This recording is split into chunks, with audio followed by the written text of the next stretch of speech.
स्वागत है आपका हमारे YouTube चैनल डार्क वर्ल्ड 62 में। तो अगर आपको ये वीडियो पसंद आए तो वीडियो को लाइक, शेयर और चैनल को सब्सक्राइब ज़रूर करके जाएं। तो चलिए चलते हैं वीडियो की तरफ। ठंड का समय था। शहर में घना कोहरा छाया हुआ था। मेरे पिता एक बड़े अधिकारी थे। रोज़ की तरह उस दिन जब मेरे पिता अपना काम खत्म कर दफ्तर से घर की ओर जाने लगे तो रास्ते में पड़ने वाले बाजार से वह कुछ सामान लेने के लिए रुके। उनके बाकी साथी आगे चले गए और वो पीछे छूट गए।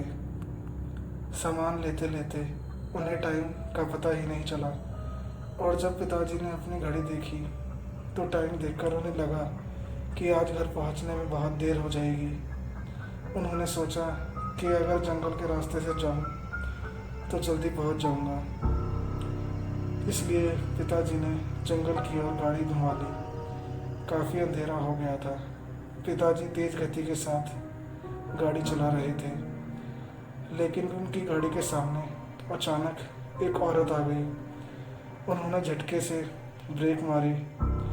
जो औरत गाड़ी के सामने आई थी वह तेज तेज रो रही थी। पिताजी को लगा कि वह ज़रूर किसी मजदूर की पत्नी होगी जो रास्ता भटक गई है। रास्ता सुनसान था, इसलिए उन्होंने सोचा कि इस महिला की मदद की जाए।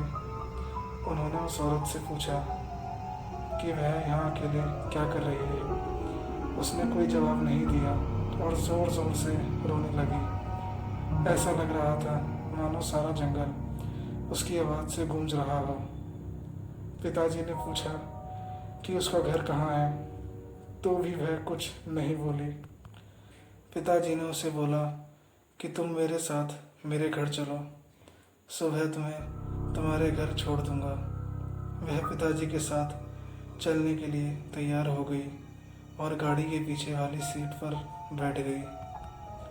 रीति रिवाजों के कारण उसने अपने सर पर घूंघट डाल रखा था, जिसकी वजह से उसका चेहरा छिपा हुआ था। गाड़ी पर सब पिताजी का इंतज़ार कर रहे थे। जैसे ही गाड़ी की आवाज़ आई, सब भागकर इकट्ठा हो गए।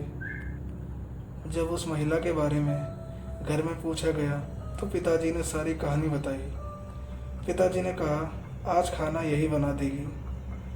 लेकिन मेरी माँ को उस महिला पर शक हो गया। उन्हें लगा कि यह कोई चोर है जो घर का सामान चुराकर भाग जाएगी। माँ ने उसे रसोई में जाकर खाना बनाने को कहा। वह बिना कोई जवाब दिए वहाँ से चली गई। रसोई में से अजीब सी आवाज़ें आ रही थी। बस रसोई में सारा सामान रखवा कर मेरी माँ ने उससे कहा कि सब भूखे हैं, इसलिए जल्दी खाना बना दे। उसे रसोई में भेज तो दिया, लेकिन माँ का मन अभी भी शांत नहीं हुआ। 10 मिनट बाद माँ रसोई में पहुँची तो देखा अभी वह थैले में से मछलियाँ निकाल ही रही थी।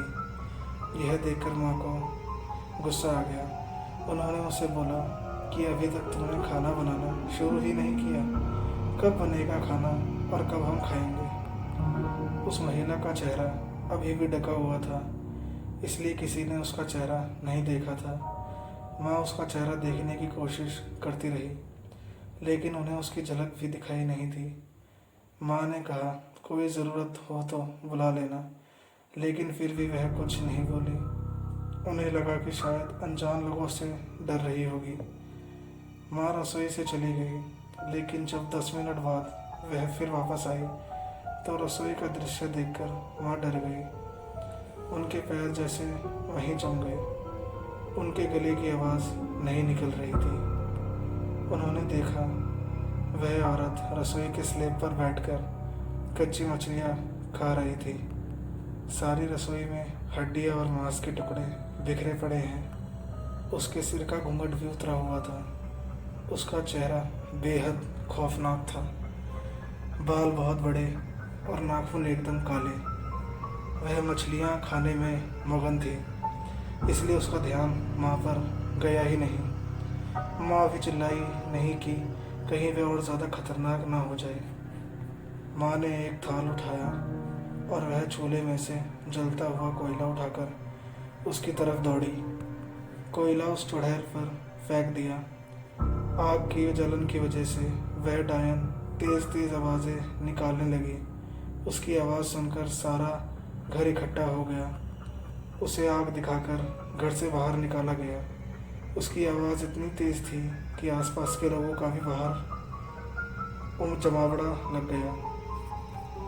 वह डायन लोगों की भीड़ को हटाते हुए जंगल की तरफ दौड़ी। सारे लोग डर के मारे काँप रहे थे और मेरी माँ की हिम्मत की दाद भी दे रहे थे कि अगर उन्होंने सही समय पर कोयले से उस डायन को भगाया नहीं होता तो ना जाने क्या हो जाता।